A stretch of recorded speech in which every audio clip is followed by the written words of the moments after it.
guys, всем привет! Welcome to my channel AllasYummyFood. Today I'm gonna show you how to make this delicious apple and pear marmalade with cinnamon. It's absolutely delicious. I love it. It almost tastes like a candy made with fruit, which what it technically is, and it's just so much healthier and better for you. And yeah, I'm so excited to have you here. Now let's get started. Over here I've got my ripe pears and ripe apples and some water with vanilla extract. Now first thing we're gonna do, we're gonna de-seed and core our apples and pears just to get rid of any seeds and anything that we don't want.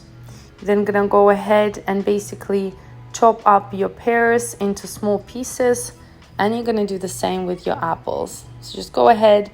We're not gonna remove the skin because we're gonna seed our mixture through later. So even if you get any bits, it's okay, don't worry about it.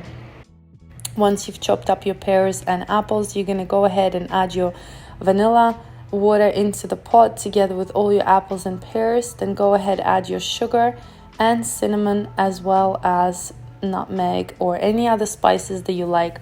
I love the allspice, so I usually add that in as well, but if you just want to keep it apples and pears without cinnamon or anything, you can also exclude this. In a small pot, add your pectin with sugar and mix it through. It's really important that you mix these two together, and we're going to set this aside for later. We're going to cook our apples and pears with sugar and cinnamon for good 5 to 20 minutes depending on how softened they are. So if you're using more ripe pears and apples, they will cook faster, and you might need to add more water as it cooks because they will dry out.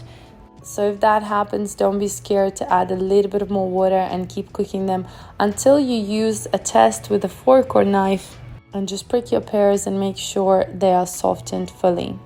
You're then going to transfer everything into your food blender or food processor and blitz until you get nice smooth puree, just like this.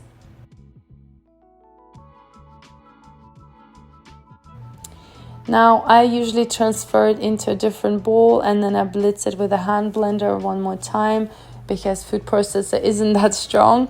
So if you have a really good food processor, you can do it all in one.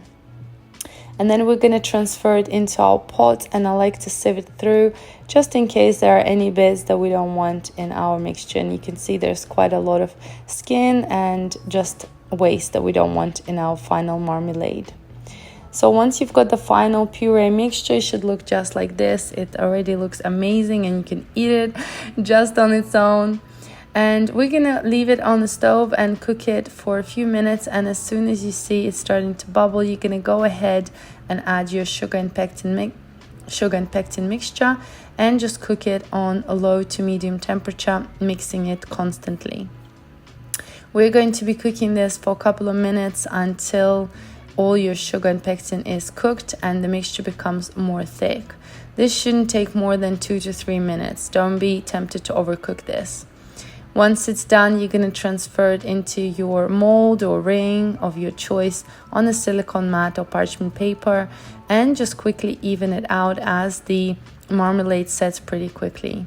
So just use a spoon and go around the sides to make sure it's nice and even.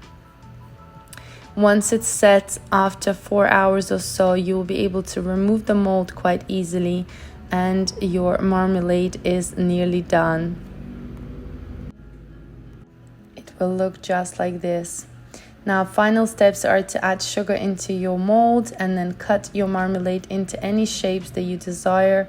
And you can of course eat it as it is, like this on its own. It tastes absolutely amazing and delicious. However, traditionally we dip it into more sugar and coat it all around, just like so, from all the sides. And there you have it, our beautiful marmalade and pear. And there you have it, our beautiful apple and pear marmalade. It honestly tastes so good, such an amazing candy, and I can eat these all day long. They're just chewy and crunchy from the sugar, and I love them so much.